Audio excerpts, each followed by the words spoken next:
studying gaps is important, and the methodology and results that we've used to be able to study those across the Boreal Forest in Canada. So, canopy gaps. A lot of research that we do when we're thinking about airborne laser scanning is focusing on trees and measuring heights of trees and the parameters that are associated with timber values or ecological values, for example.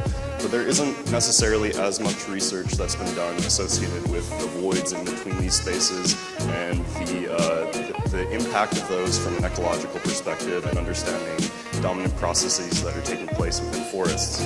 So there is a lot of research in Canada about broad-scale disturbances like fire and wind throw, for example. But in this particular research, we decided not to focus on that and focus on a much more small-scale disturbance analysis. So, as I mentioned, there has been a fair amount of research across various forest types about how to study canopy gaps. There's been research that's been done in tropical forests and in temperate and in boreal forests as well. And they generally take this approach of looking at something that's called the gap size frequency distribution, where you have the size of gaps on the x-axis and then the number of gaps on the y-axis. And you basically fit a distribution to that, and that distribution, the fit of that distribution is often described using lambda. And lambda itself there's been some theoretical analysis to be able to understand what that lambda value actually means. And generally in the research they've come to a conclusion or a theory that if your lambda value is less than 2, your area is generally dominated by larger gaps, and if your lambda is greater than 2, your area is generally dominated by smaller gaps. And that isn't necessarily, so we wanted to kind of understand, do we see that same relationship in the data that we have over the Boreal Forest, and is that actually something that holds true across large areas? So the Canadian Boreal Forest is massive, as many of you would know, and obviously we don't have wall-to-wall data of LiDAR across it because it would take a very long time and be extremely expensive to be able to collect. But the Boreal Forest is fairly diverse in morphological features and climate, so being able to have transect data like what you see on the left here is important for being able to pick up information about what those forests look like and be able to do meaningful analysis that can hopefully be extrapolated. So with that in mind, we wanted to answer a couple of research questions. We know that the boreal is very large and is separated into these different ecozones, so we wanted to know whether canopy gaps manifested themselves differently across those ecozones, and then also through a data synthesis by assigning forest types from Landsat products, we wanted to know whether those canopy gaps varied also by forest type. And we did this by leveraging this LiDAR transect data that was collected in 2010. And so you can see where the transects are here on the left-hand side in orange, and the point density you see is about 2.8 points per square meter across the entire area. It's about 25,000 kilometers of LiDAR transects. So the workflow that we used in terms of processing is fairly simple, and I'm sure you're all very familiar with that. Classification and normalization, which then led to our ability to create two meter canopy height models, so about a pixel size of about 4 square meters, and a 20 meter canopy cover product. These were useful for the approach that we used to be able to classify what was forest and where we should actually be calculating and delineating gaps.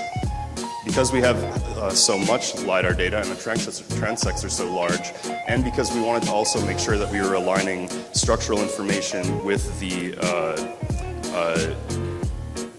to align them with the dominant ecological and morphological processes that were taking place within these various ecozones, we used a representative transect approach, which was published in Piquel et al. And then after we found those representative transects, we then applied this object-based approach where we used the FAO forest definition to be able to classify forested areas and then delineate gaps within those areas themselves. And so that definition, which is the one that Canada also prescribes to, uses areas greater than or equal to half a hectare, canopy cover above 10%, and heights greater than 5 meters. So I'm going to go over this very briefly, but in terms of the representative ALS transects, we used MODIS GBP information from 2005 to 2010. We averaged those areas. We then randomly selected pixels where the GPP pixels actually intersected ALS data and compared those to the averages for each ecozone, and then ran some statistical tests to essentially determine whether there were differences between the areas where the LiDAR data was and where the average GPP values were, and selected the transect sections that were most similar to the average for the entire area. And all of these ALS transects are freely available. If you want access to them, just come and talk to one of us, no problem. So in terms of canopy gap delineation, this is an example of a piece of one of our representative transects. You can see areas that did not meet that initial forested definition, greater than half a hectare, 10% canopy cover, greater than 5 meters. Everything else we considered to be forest, and wherever there were voids in the canopy, those gaps were delineated and they were included within the analysis.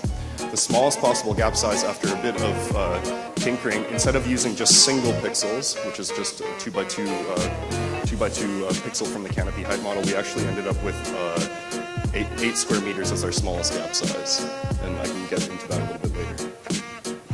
Then in terms of calculating those distributions, we basically delineated those ecozones and different forest types, assigned the forest types to it, and then pooled these gaps together to be able to run a bootstrapping approach where we randomly sampled gaps and created iterations of these gap size frequency distributions so that we could make comparisons between ecozones and forest types alike. So in total we had about over 1 million gaps delineated with an average, a mean area of about 57 square meters. You can see the distributions here that were associated with ecozones. The font is obviously too small, but you can see that the shapes are generally fairly similar, but it is that the exponent essentially of the distribution is what we're actually interested in, which is what's summarized in these slides here. So you see the distribution for each one of the ecozones of the gap size frequency distribution itself. And we found generally that the gap size frequency distributions themselves varied more by ecozone than they did by forest type, which is an interesting result that we didn't necessarily expect. Another interesting thing is that we found that the gap size frequency distributions for conifer and deciduous here, they weren't found to be significantly different from one another, which is also fairly interesting. But for example, wetland treed here was quite significantly different from the others, and that could have to do with adaptive conditions. Yeah, so I guess the main takeaways from this analysis that we've done so far is that given the fact that we see much more variation across ecozones rather than forest types, it could be possible that ecological conditions could be more influential than forest type in terms of the distribution of gaps and how they manifest themselves across large areas. And it provides insights into the potential ecological disturbances that are happening at small scales across these very large areas, which otherwise would be very difficult for us to analyze. So obviously need to be conducting more research to be able to continue this canopy gap analysis, but it's a good opportunity for us to look at a large scale and hopefully be able to start to establish linkages between other areas where research like this has been conducted and understand more the influence of these gap size frequency distributions across forested areas. Thanks for your time.